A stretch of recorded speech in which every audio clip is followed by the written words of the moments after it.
არსებობს ძალებისადმი მრავალი მიდგომა და ყველა ადამიანი რომელიც ასწავლის გარკვეულწილად არის მიდგომების მიმდევარი. შეიძლება ამ მიდგომების კლასიფიცირება შემდეგნაირად, შეიძლება ხუთი ძირითადი ჯგუფის გამოყოფა, როგორც ეს ერთ პუბლიკაციაშია მოცემული, რომელიც არის მოცემული. ეს არის ტრადიციული სისტემური კოგნიტური სოციალური გამოცდილებითი. და განვიხილავთ თითოეულ მათგანს, თუ რას ნიშნავს თითოეული მათგანი სწავლებისთვის. პირველი, ჩვენ განვიხილავთ არის ტრადიციული დასაგნებრივი მიდგომა და ეს არის ერთ-ერთი ყველაზე გავრცელებული მიდგომა, რომელიც მრავალი ასწავლის განმავლობაში იყო აქტუალური და აქტუალურია დღესაც. პირობითად შეიძლება ტრადიციული დასაგნებრივი ვუწოდოთ, რაც გულისხმობს იმას, რომ ამ მიდგომის მიხედვით ცოდნა არსებობს დამოკიდებლად ადამიანისგან, არსებობს რაღაც გარკვეული ობიექტური ჭეშმარიტებები, რომლებიც დადგენილია მეცნიერების მიერ და რომლებსაც მოსწავლე უნდა დაეწამოს. ეს ნიშნავს იმას, რომ უნარები არ არის იმდენად მნიშვნელოვანი და ის ვითარდება სწავლის შედეგად დამოუკიდებლად, იქიდან გამომდინარე თუ რა უნარები აქვს მოსწავლეს და მასწავლებელი ასეთი მიდგომის დროს გარკვეულწილად იქცევა როგორც საცერი, ანუ არჩევს იმ შინაარსებს, არსებული შინაარსებიდან, რომლებიც მისი აზრით შეიძლება იყოს მნიშვნელოვანი მოსწავლისთვის და ცდილობს, რომ შემდეგ ეს მასალა, როგორც ხშირად ამასალმე ხოლმე განათლების სფეროში, გადასცეს მოსწავლეს. და სწავლის მიზნები ასეთ შემთხვევაში არის ხოლმე ხშირად ის, რომ მრავალი რამის შესახებ ასწავლოს მასწავლებელმა, რაც გულისხმობს იმას, რომ მიზანი ხდება ხოლმე ის, რომ არსებული ცოდნის შესახებ, კონკრეტულ სფეროში არსებული ცოდნის შესახებ, მრავალი რამის შესახებ შეუქმნას წარმოდგენა მოსწავლეს და ესეთი მიდგომის დროს ნაკლები აქცენტი კეთდება ხოლმე რაიმის სიღრმისეულ გაგებაზე და ასე კი აქცენტი კეთდება იქიდან გამომდინარე ნაკლებად სიღრმეზე, რომ მასწავლებელი ხშირად ფიქრობს იმაზე, რომ მრავალი რამის შესახებ აქ მიზნად დასახული რომ ასწავლოს მოსწავლეს და შესაბამისად ცოტა დრო რჩება იმისთვის, რომ თითოეულ საკითხზე ასე ვთქვათ თითოეულ საკითხს ღრმად შესწავლისთვის დრო დაუთმოს. თქვათ ესეთი მიდგომა განაპირობებს იმასაც, რომ შეფასების მიზანი ხდება ხოლმე მასწავლებლისთვის ის, რომ შეამოწმოს თუ რამდენად აქვს დასავლელი შინაარსი მოსწავლეს და პრინციპში ხშირად ასეთი მიდგომის დროს გამოიყენება ხოლმე სტანდარტიზირებული ტესტები, რომლებიც თქვათ ამოწმებს შინაარსის ფლობას. მასწავლებელი ხშირად ფიქრობს ხოლმე იმაზე, რომ მოსწავლეს თუ არ ახსოვს რაიმე მნიშვნელოვანი კონცეფციების შესახებ, ამ შემთხვევაში მოსწავლე არ იცის საკმარისად ბევრი.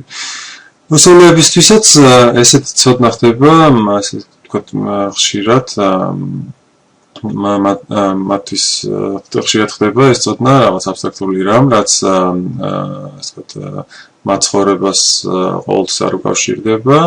ეს არის რაღაც თეორიული ცოდნა, რომლის პრაქტიკაში გამოყენებას რთული ხდება ხოლმე. ტრადიციული მიდგომა პრინციპში ყველაზე გავრცელებულია და ასე ვთქვათ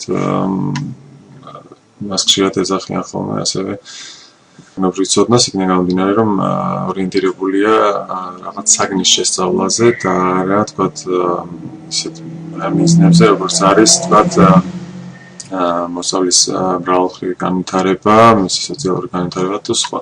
რაც შეეხება კოგნიტური მიმართულების მიმდევრებს, მათთვის მთავარი მიზანი არის ხოლმე ის, რომ მოსწავლეებს დაანახონ საკუთარი თავი ცოდნასთან მიმართებაში და ისინი ცდილობენ, რომ ცოდნა, რომელიც არსებობს, იყოს აგებული მოსწავლის კონტექსტიდან და ინტერესებიდან და საჭიროებებიდან გამომდინარე. ანუ ხო, და ამ მიმართულების მიმდევრები ასე ფიქრობენ და მათ ჭერათ ის, რომ აზროვნება არის სწავლადი რამ, ანუ ეს არ არის თანდაყოლილი უნარი მხოლოდ და რომ აზროვნება ანუ სააზროვნო სტრატეგიები, რომელიც ადამიანებს აქვთ, არის ასევე ნასწავლი და ამ შემთხვევაში იმის გამო, რომ მასწავლებელი ცდილობს როგორც ძირითად მიზნად ასწავლოს ადამიანს თავის მოსწავლეებს აზროვნება, ის ხდება ერთგვარი შუამავალი, რომელიც ცდილობს, რომ ვთქვათ, აღმოაჩენინოს სააზროვნო პროცესები ერთი მხრივ და აღმოაჩენინოს ის თეორიები და ის ცოდნა, რომელიც აღმოაჩენინოს მოსწავლეს ის ცოდნა, რომელიც მისთვის იქნება მნიშვნელოვანი. Այսինքն ერთ-ერთი ტექნიკა, რომელსაც მასწავლებლები ხშირად იყენებენ, ამ შემთხვევაში არის სოკრატული სწავლება, ანუ ისეთი ტიპის სწავლება, სადაც მასწავლებელი პირდაპირ არ ეუბნება მოსწავლეს იმას თუ რა არის მნიშვნელოვანი და ცდილობს კითხვების, კრიტიკული კითხვების დასმის საშუალებით მოსწავლეები მიიყვანოს გარკვეულ ჭეშმარიტებამდე. ანუ მასწავლებელი იგივე თქვათ სოკრატეს თქვათ სიტყვებით რო ვთქვათ არის ერთგვარი ბებია-ქალი, რომელიც ცდილობს რომ დაეხმაროს ჭეშმარიტების დაბადებას. ამ შემთხვევაში ვთქვათ მასწავლებელი ხდება ერთგვარი ორგანიზატორი გამოცდილების და გამოცდილება იმისთვის რომ მოსწავლეებს გავადვილდეთ საკუთარი სააზროვნო პროცესების გააზრება ერთი მხრივ და მეორე მხრივ კონდეთ მდიდარი გარემო, ხშირად არის ხოლმე სოციალურში იგულისხმება ის, რომ სოციალურ გარემოში, სასწავლო გარემოში იგულისხმება ის, რომ მოსწავლეები უნდა ურთიერთობდნენ სხვა ადამიანებთან, უმეტესწილად ეს არის ხოლმე, რა თქმა უნდა, სხვა მოსწავლეები, რომლებთან ერთადაც ისინი მუშაობენ. შემეცნებითი მიდგომის მიმდევრები ხშირად იყენებენ ჯგუფურ მუშაობას, პროექტულ სწავლას, სადაც რაღაც კონკრეტული ჯგუფის ფარგლებში მათმა გადაჭრან კონკრეტული პრობლემა და ხშირად ეს პრობლემა არის ხოლმე ისე დასმული, რომ რელევანტური იყოს მოსწავლეების ცხოვრებისთვის. ასევე თქვათ სოციალურ სწავლებაში შეიძლება გამოიყენებოდეს ისეთი მიდგომა, როგორც არის, რაც გულისხმობს თქვათ სკოლის გარეთ ადამიანებთან ურთიერთობას, ხშირ ურთიერთობას, თქვათ შეიძლება თქვათ ისეთი პროექტები, რომელიც გულისხმობს მაგალითად ოჯახში რაღაცა თქვათ ისტორიის გამოკვლევას, ან ისეთი პროექტი, რომელიც გულისხმობს თქვათ სხვების სოციალური პირობების გამოჩვენებასებს, შეიძლება ამაზე იყოს ორიენტირებული. სწავლის მიზნები ზოგადად ვთქვით, რომ არის გულისხმობს შემეცნებითი უნარების განვითარებას, მაგრამ კონკრეტულად ასეთი მიდგომა გულისხმობს მაღალი დონის აზროვნების სწავლებას, რაც გულისხმობს იმას, რომ ეს არ არის მხოლოდ მეხსიერებაზე ორიენტირებული სწავლება, თქვათ ბლუმის ტაქსონომიის მიხედვით, ეს გულისხმობს ანალიტიკურ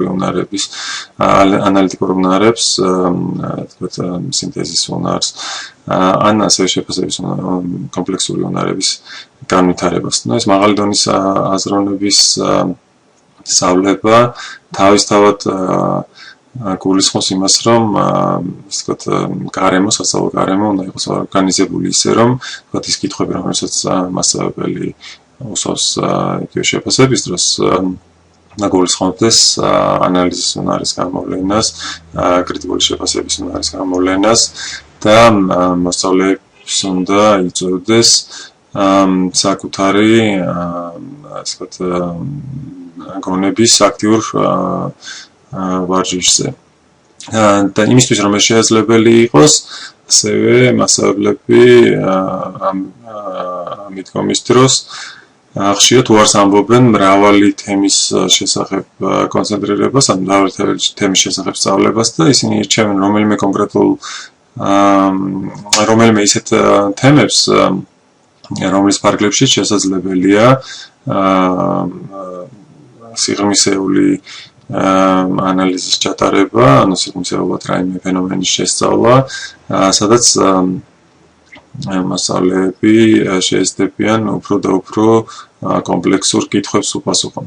თავდაპირველად შეიძლება მასწავლებელი, თქვათ, რაღაც ფენომენის შესწავლის დროს უფრო მეტად იყოს კონცენტრირებული, თქვათ, ზედაპირულ კითხვებზე, როგორც არის თქვათ, მეხსიერებას დაფუძნებული კითხვები და შემდეგ უკვე უფრო და უფრო მეტად სწავლდეს ისეთ კითხვებს, რომლებიც აიძულებს ჭყალებში მოსწავლეს, რომ იფიქროს მიზეზებზე, მიზეზშედეგობრივ კავშირებზე, ზოგადად სხვა ტიპის კავშირებზე, მაგალითად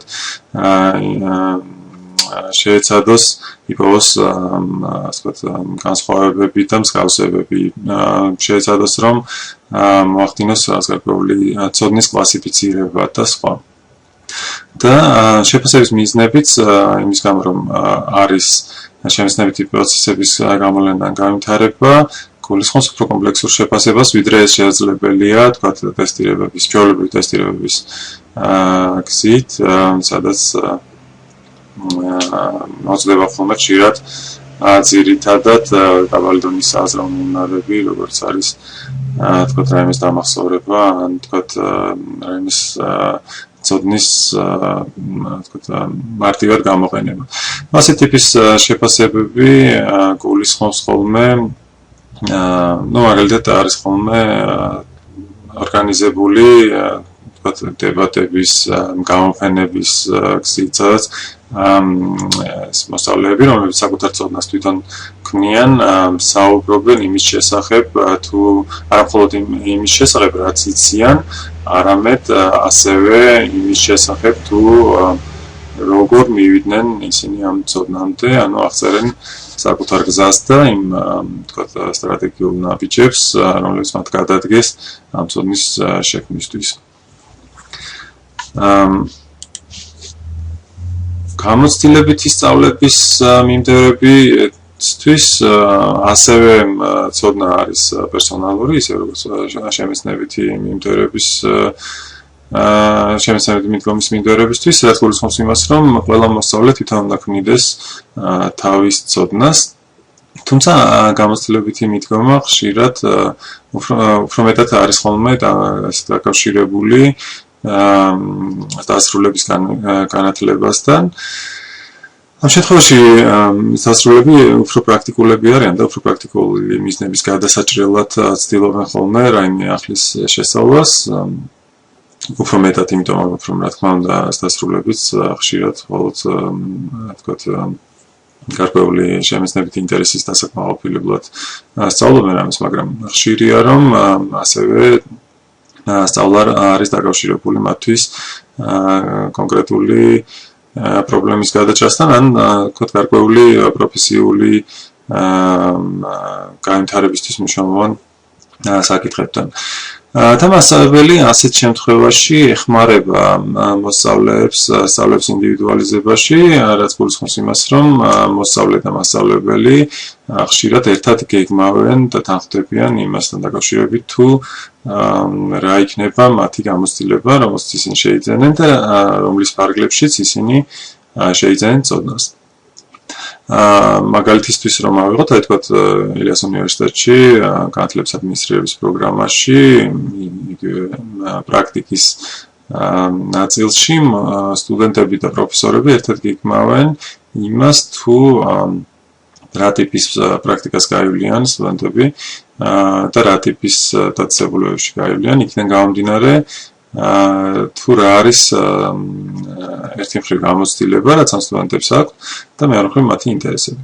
მაგალითად, თუ სტუდენტს აქვს სკოლაში მუშაობის გამოცდილება, შეიძლება მისი პრაქტიკის კურსი გამოიყურებდეს სხვანაირად და თქვათ ის ცდილობდეს უფრო მეტად კონცენტრირებული იყოს ისეთ დაწესებულებებში პრაქტიკის გავლაზე, რომელშიც ის ჯერ არ ყოფილა, ანუ თქვათ სადაც მას მუშაობის გამოცდილება არ აქვს. და შესაბამისად ჩნდება კითხვა, თუ მოსწავლე თვითონ გეგმავს საკუთარ გამოცდილებას, მაშინ როგორ არის შესაძლებელი, რომ მასწავლებელმა შეაფასოს ის, ხო? ამ შემთხვევაში კრიტიკული ხდება, რომ მოსწავლე და მასწავლებელი წინასწარ შეთანხმდნენ ხოლმე იმასთან დაკავშირებით, თუ რა იქნება ის მტკიცებულებები, რომელსაც მოსწავლე შეაგროვებს საკუთარ გამოცდილებასთან დაკავშირებით, ან თქვათ რა იქნება ის არტეფაქტები, ანუ რა იქნება ის როგორ მოხდება იმ გამოცდილების მატერიალიზება, რომელსაც ისინი შეიძინებენ. მაგალითად, ეს შეიძლება იყოს დღიური, რომელსაც აღწერს რომელშიც მოსწავლე აღწერს საკუთარ გამოცდილებას. ან შეიძლება ეს იყოს, თქვათ, ვიდეო ჩანაწერი, შეიძლება ეს იყოს სხვების მიერ მოსწავლის გამოცდილების აღწერა და სხვა. შინაარსი ასეთი მიდგომის დროს არის შეთანხმებული სწავლების შინაარსი და უკავშირდება ეს სწორედ პრაგმატულ ან შეთანხმებულ სხვადასხვა ინტერესს რომელიც მოსწავლეს აქვს. ანუ მასწავლებელი არ თავაზობს რაღაცა არ ჩარჩოს შინაარსობრივ მოსწავლეს და ისინი ერთად მიდიან შინაარსის დაგეგმვაზეც. სწავლის მიზნები ხშირად არის ხოლმე გამოხატული თქვათ ქცევებში და შესაძლებლობებში. ანუ აქ სწავლის მიზნების ფორმულირება ხდება ხოლმე ქცევების ან შესაძლებლობების განვითარების კუთხით. მაგალითად, შეიძლება თქვათ მიზანში სწავლის მიზნად დაისახონ მასწავლებელმა და მის მოსწავლეებმა ის, რომ თქვათ მოსწავლემ შეძლოს უკეთესად რაღაც ოპერაციების ჩატარება. Ну, თქვათ წარმოვიდგინოთ, რომ თქვათ რომელიღაც კომპანიაში ადამიანს უნდა შეისწავლოს ახალი ტექნოლოგიების გამოყენების გარკვეული გზები, ну, თქვათ ისწავლოს, როგორ გამოიყენოს საბუღალტრო პროგრამა და ამ შემთხვევაში ის როდესაც მიდის მასწავლებელთან, თუ ეს მასწავლებელი ასე ვთქვათ არის გამოცდილებითი სწავლების მიმდევარი, ის და მოსწავლე თანხმდებიან, რომ მათი მიზანი იქნება, ну, თქვათ კონკრეტული, თქვათ რაღაცა კომპიუტერული პროგრამის გამოყენების შესაძლებლობების განვითარება. ანუ ის რომ კურსის დამთავრების შემდეგ მოსწავლეს ექნება უნარი შესაძლებლობა ის რომ თქვათ გამოიყენოს რაღაც პროგრამა. ან თქვათ შეიძლება იყოს გამოხატული თქვათ ქცევებში, ну, თქვათ როდესაც მაგალითად ვსწავლობთ თხილამურებს სერიალს, შეიძლება ჩვენი სასწავლო მიზანი იყოს ის, რომ თქვათ მოსწავლეს შეეძლოს თქვათ მოხვევა. ანუ ეს იქნება კონკრეტულ ცევაში გამოხატული, თუ მოსწავლე უხობს თქვათ ეფექტურად, თუ მან თქვათ იცის ტექნიკა, როგორ უნდა მოუხვიოს თხილამურებზე სერიალის დროს, მაშინ ამ შემთხვევაში ვიცით, რომ ეს მიზანი მიღწეულია. კიდევ ერთი მიდგომა არის სოციალურ-კრიტიკული ან კრიტიკული პედაგოგიკის სახელით არის ცნობილი და ამ მიდგომის მიმდევრები, თქვათ, რომელიც ეკმობიან ძირითადად მე-19 და მე-20 საუკუნის ფილოსოფოსებს და სოციალურ თეორეტიკოსებს, ისინი ეხმობიან იმ მოსაზრებას, რომ ჩვენი ცოდნა არის ჩვენი სოციალური, საზოგადოებრივი და კულტურული ჩარჩოებით განპირობებული და რომ ჩვენ უნდა ესე იგი ამ მიდგომის მიმდევრების აზრით ჩვენ უნდა ამას ვაცნობიერებდეთ მუდამ და ვცდილობდეთ ერთი მხრივ იმ უნარების შეძენას, რომლებიც მოგცემს საშუალებას, რომ უნარების და ცოდნის შეძენას, რომლებიც მოგცემს საშუალებას, რომ ესე იგი აი ამ საზოგადოებრივ და კულტურულ ჩარჩოებში ვიყოთ ეფექტური, მაგრამ მეორე მხრივ ასე ვთქვათ, ერთ-ერთი ძირითადი საფუძველი ამ მიდგომის და მიზანი ამ მიდგომის არის ის, რომ ასწავლოთ ჩვენ მოსწავლეებს, თუ როგორ უნდა შეცვალონ ის სოციალური რეალობა, ან როგორ უნდა განიხილონ ეს სოციალური რეალობა კრიტიკულად, რომელშიც ისინი ცხოვრობენ. მასწავლებლის როლი ამ შემთხვევაში არ არის რაღაც დადგენილი ნორმების გადაცემა მოსწავლეებისთვის, არამედ არის იმის გაცნობიერებაში დახმარება მოსწავლეებისთვის, რომ მათ თავად აქვთ შესაძლებლობა რომ სამყარო შეცვალონ საკუთარი ქცევების, იდეების საფუძველზე, ან მეშვეობით. და სწავლის მიზნები ამ შემთხვევაში ძირითადად მიზნები არის ხოლმე ისეთი კომპეტენციების ვთქვათ განვითარება მოსწავლეებში, რომლებიც სწორედ ასეთ აქტიურ სოციალურ ცხოვრებაში დაეხმარება. ანუ ხშირად შინაარსიც ცდება ხოლმე რაღაც თქვათ თეორიულ ან აბსტრაქტულ საკითხებს და ხშირად უკავშირდება ხოლმე კონკრეტულ სოციალურ პრობლემებს, რომლებიც შეიძლება აქტუალური იყოს იმ საზოგადოებაში, რომელშიც განათლება მიმდინარეობს. ამ მიმდინარეობის თქვათ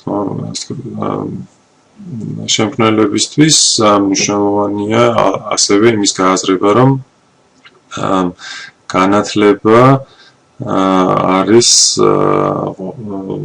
არასდროს არ არის ნეიტრალური.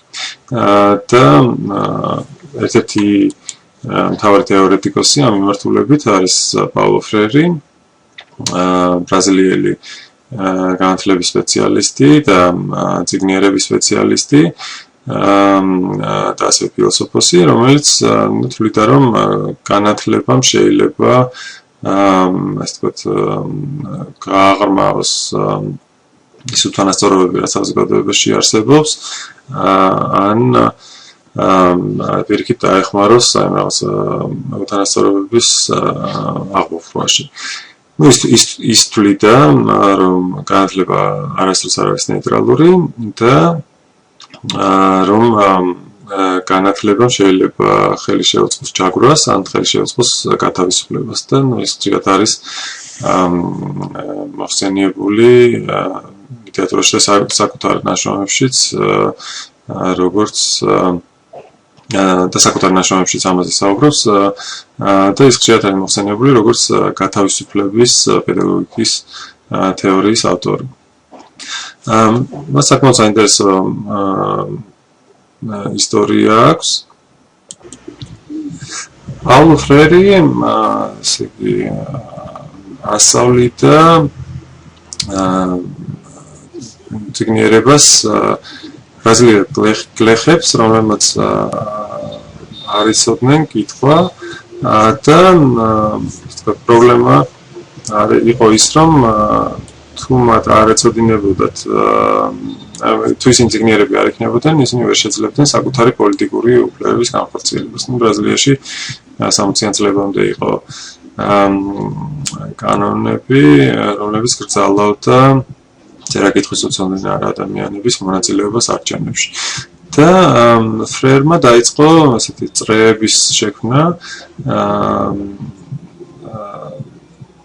სადაც ის რამოდენიმე თვის განმავლობაში ასწავლიდა არა უბრალოდ კითხვას გლეხებს, არამედ ასწავლიდა ისე, რომ მისი აზრით დახმარებოდა ეს საკუთარი პოლიტიკური უფლებების განხორციელებაში. იმაში, რომ მათ უფრო მარტივად მოეთხოვოთ საკუთარი საცხოვრებელი სოციალური ან სამუშაო პირობების გაუმჯობესება.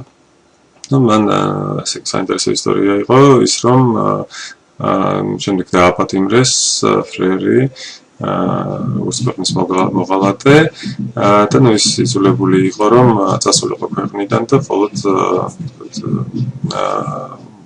უკვე სიბერეში დაბრუნებულიყო უკან. ამასობაში მან მოიარა ჩრდილოეთ ამერიკა, ევროპა, ჩამოყალიბა საკუთარი მიმდინარეობა, რომელიც ერთი მხრივ ეყნობოდა ასე ვთქვათ ქრისტიანულ რელიგიას და მეორე მხრივ მარქსიზმს როგორც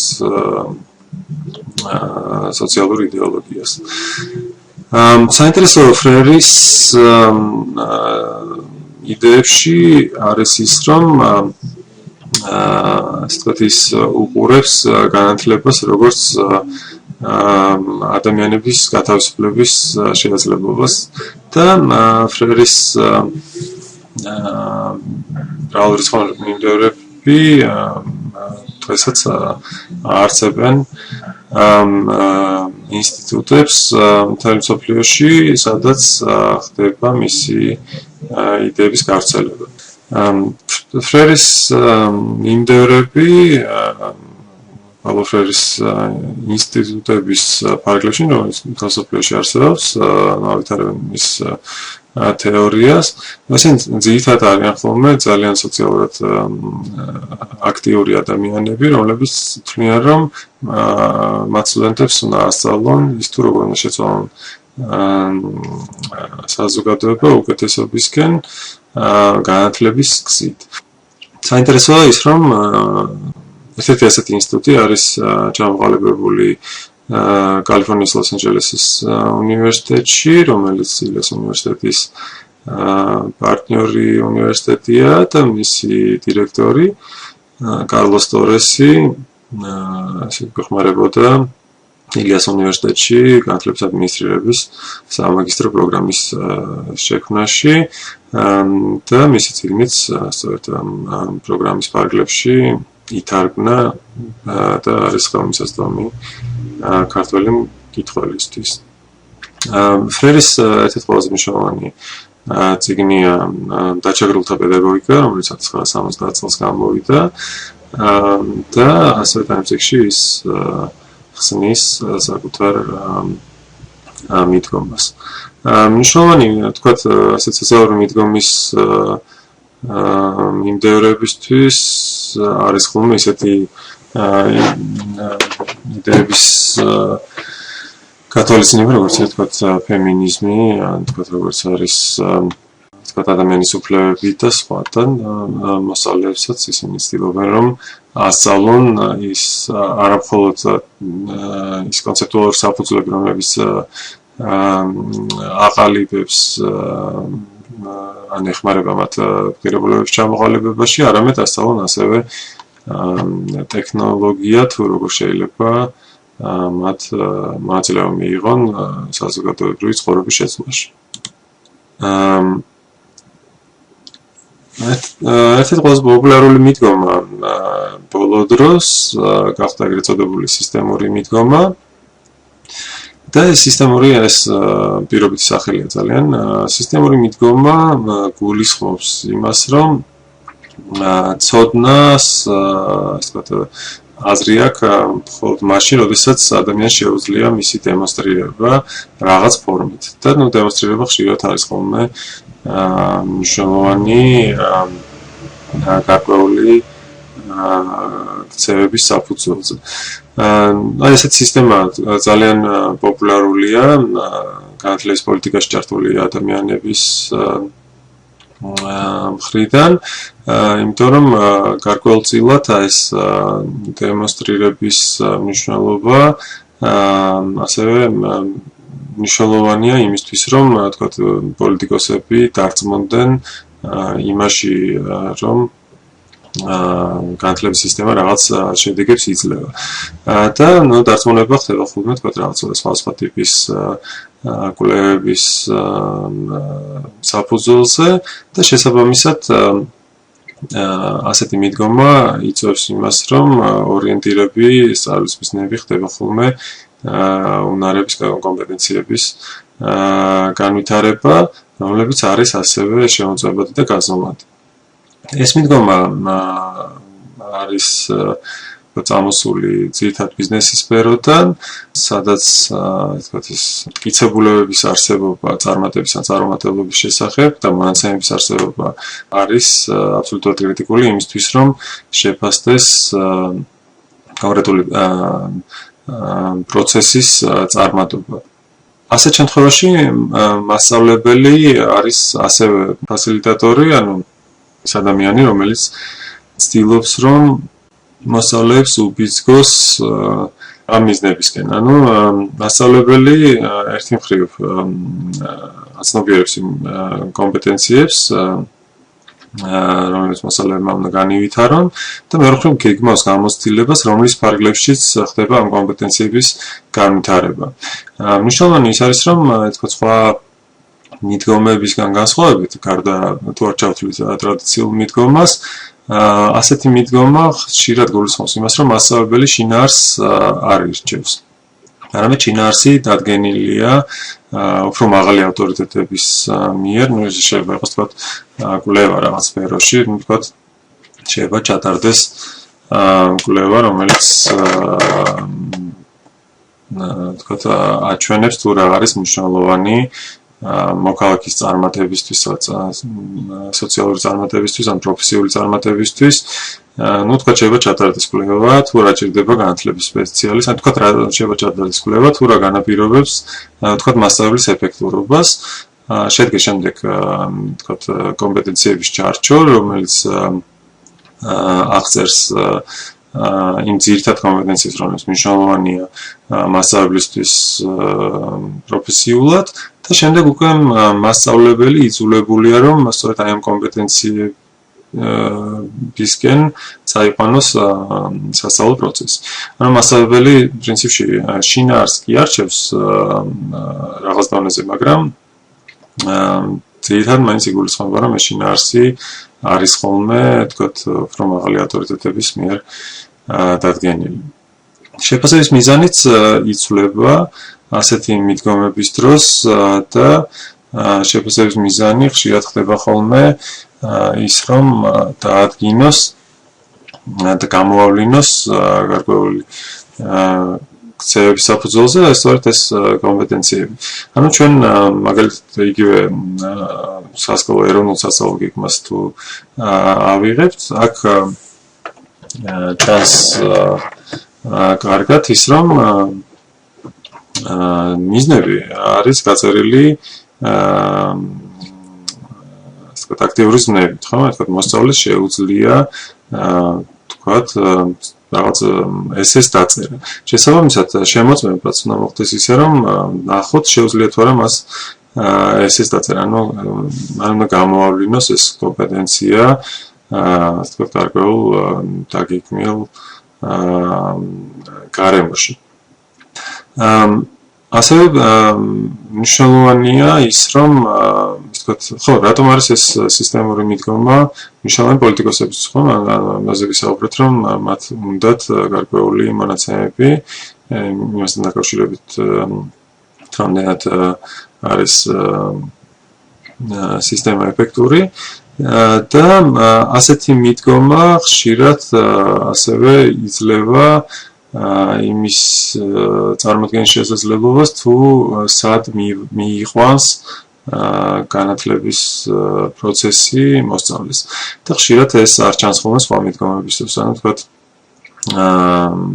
ერთი მხრივ თქვათ გამოცდილებითი სწავლების დანერგვის დროს რთული იქნებოდა იმის განსაზღვრა, თუ რამდენი მიზანი შეიძლება არსებობდეს და მეორე მხრივ თქვათ თუ ჩავთვლით, თუ ავიღებთ თქვათ სასკოლო სისტემას, რთული იქნება იმის წარმოქმნა, თუ რამდენი მიზანი შეიძლება არსებობდეს სკოლების რაოდენობიდან გამომდინარე და პოლიტიკოსებისთვისაც ძნელია ხოლმე იმისი წარმოდგენა თუ როგორ შეიძლება ცვლილებების შეტანა სისტემაში ისე რომ შედეგების შეცვლას მოხდეს. ასე შინაარსის ანუ საგნობრივ და ტრადიციულ მიდგომას დაფუძნებული სწავლება არ იძლევა ასევე იმის წარმოქმნის შესაძლებლობას თუ რა შესაძლებლობები ექნებათ ადამიანებს, ანუ თუ რას შეძლებენ ისინი სწავლის დამთავრების შემდეგ და აქედან გამომდინარე ესეთი მიდგომა უფრო პოპულარულია, როდესაც ანუ სისტემური მიდგომა უფრო პოპულარულია, როდესაც ერთ-ერთი მთავარი ამოცანა განათლების გაწოდების მიღებისთვის ხდება ვთქვათ ეკონომიკური ცხოვრების გამარჯვებისება და ეკონომიკური შედეგების გამარჯვებისება. ერთ-ერთი მთავარი თეორეტიკოსი ამ მიმართულებით არის რალფ ტაილერი, რომელმაც დაახლოებით 60 წლის წინ მოიფიქრა ის გზა თუ როგორ უნდა ხდებოდეს ხოლმე სასწავლო მიზნების და სასწავლო კურიკულუმის შედგენა და მან ჩამოყალიბა 4 ძირითადი კითხვა, რომელიც პრინციპში არის გამოყენებული ჩვენთან საქართველოში იგივე ეროვნული სასწავლო გეგმის შექმნის დროს. და ეს კითხვები ასე ვთქვათ ეხმარება ნებისმიერი კურიკულუმის დაგეგმვის დროს ავტორებს, რომ თქვათ იფიქრონ, იყვნენ მიზნებზე ორიენტირებული, შედეგებზე ორიენტირებული და ამ შედეგებიდან გამომდინარე გადაწყვიტონ ყველა სხვა რამ თუ როგორ იქნება ორგანიზებული სასწავლო გარემო, თუ როგორ იქნება რა ტიპის კომპეტენციები დაჭირდება მასწავლებლებს, რა ტიპის შეფასების სისტემა იქნება მნიშვნელოვანი და სხვა. ეს მიდგომები, რომელიც მე ჩამოყალიბე, არ გულისხმობს იმას, რომ ყველა ვთქვათ რომ მასწავლებლები იყენებენ ერთს და არასდროს არ იყენებენ სხვა მიდგომას. ანუ უმეტეს შემთხვევაში სწავლების დროს მნიშვნელოვანია ხოლმე ხუთივე მიდგომის შესახებ საკუთარი დამოკიდებულების შემუშავება და შესაძლოა სხვადასხვა დროს სხვადასხვა რამ იყოს ჩვენთვის მნიშვნელოვანი, როდესაც სასწავლო პროცესს გეგმავთ. ანუ შეიძლება ზოგ შემთხვევაში გარკვეული შინაარსები იყოს აბსოლუტურად კრიტიკული იმისთვის, რომ შემეცნებითი უნარები განვითარდეს და შემეცნებითი უნარების განვითარება იყოს მნიშვნელოვანი იმისთვის, რომ ვთქვათ სოციალურად კრიტიკულები ვიყოთ და იმისთვის, რომ ეს ყველაფერი შესაძლებელი იყოს, ასევე მნიშვნელოვანი იქნება ჩვენი გამოცდილების იმგვარად დაგეგმა, რომ ვთქვათ ეს სასწავლო პროცესი იძლეოდეს კონკრეტულ შედეგებს. თუმცა აქ საუბარია სხვა რამეზე, ანუ არა იმაზე, რომ ასე იგი ჩვენ უნდა ვიყოთ რომელიმე ასე ვთქვათ აი ამ მიდგომის მიმდევრები, არამედ ის, რომ რაღაც გარკვეულწილად ჩვენი წარმოდგენების ბირთვი უნდა ასახავდეს და ჩვენი მიდგომა სწავლებისადმი უნდა ასახავდეს ასე ვთქვათ ჩვენს დამოკიდებულებას განათლების მიმართ.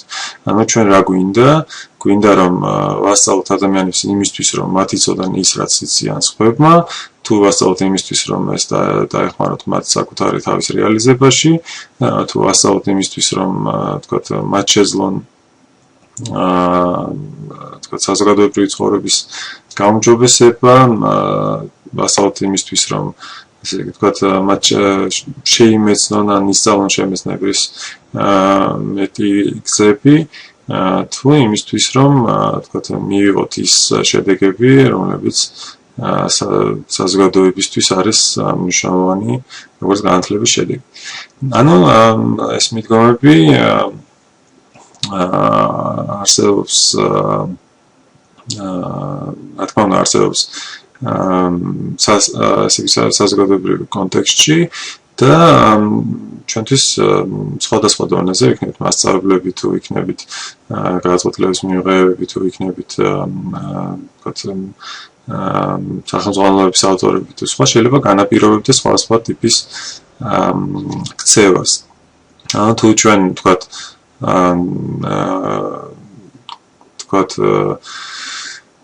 კოგნიტური მიდგომის გჯერა ამ შემთხვევაში შეიძლება ჩვენ გადავწყვიტოთ რომ ასაუბროთ ნაკლები საკითხი და თქვათ აღარ ვიღელვოთ იმაზე რომ რომელიღაც საკითხის შესახებ შეიძლება კონკრეტული კურსის ფარგლებში მოსწავლემ აღარ ისწავლოს. ანუ თქვათ ვასწავლოთ მას უფრო მეტად სწავლის უნარები რომლებიც მათ დაეხმარებათ რომ მომავალში შეისწავლონ შინაარსები რომლებიც მნიშვნელოვანია. ტრადიციული მიდგომის დროს შეიძლება ჩვენთვის მნიშვნელოვანი იყოს რომ რაღაც შინაარსები როგორც შეიძლება ამბობენ ხოლმე არ დაიკარგოს და თქვათ იგივე თქვათ კულტურული ტექსტები გადაეცემოდეს თავიდან თაობაზე და სხვა. ასევე შეიძლება თქვათ ვეცადოთ რომ ვიყოთ უფრო მეტად ინდივიდუალურები ჩვენი მიდგომების დროს, ანუ უფრო მეტად ვეცადოთ რომ თქვათ პერსონალიზება მოვახდინოთ სასწავლო პროცესის, სასწავლო შინაარსის შემოწმების ფორმების, ან შეიძლება ვეცადოთ იმას, რომ ასე ვთქვათ, შევამოწმოთ რაღაც უნიფიცირებული გზებით და შესაბამისად დავეყნოთ უფრო მეტად ასე ვთქვათ მასობრივი სწავლების პრინციპებს. შესაბამისად ასე ვთქვათ ეს კლასიფიკაცია ისე როგორც ნებისმიერი სხვა კლასიფიკაცია არის ერთგვარი კონცეპტუალური ჩარჩო, რომლის ფარგლებში შეგვიძლია ვიაზროვნოთ განათლების კონკრეტული ასპექტის შესახებ, ანუ სწავლებისადმი მიდგომის შესახებ, თუმცა შეიძლება თქვათ წარმოვიდგინოთ, რომ შეიძლება სწავლების მიდგომა იყოს ორგანიზებული, თქვათ კლასიფიცირებული სხვა გზითაც, მაგალითად შეიძლება სწავლებისადმი მიდგომები დაახასიათოთ იმის მიხედვით თუ რა წარმოდგენები აქვთ ადამიანების შესახებ. შეიძლება თქვათ ავირჩიოთ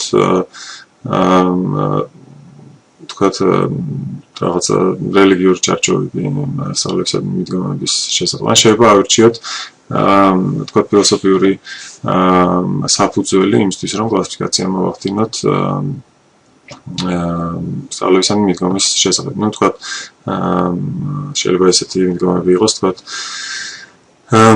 თქვათ ჰუმანისტური მიდგომა, ან სხვა. ჰოლისტური განვითარება ადამიანის შეიძლება ეს იყოს ორგანიზებული იმაზე, თუ რამდენად ვართ ორიენტირებული ინდივიდზე ან საზოგადოებაზე.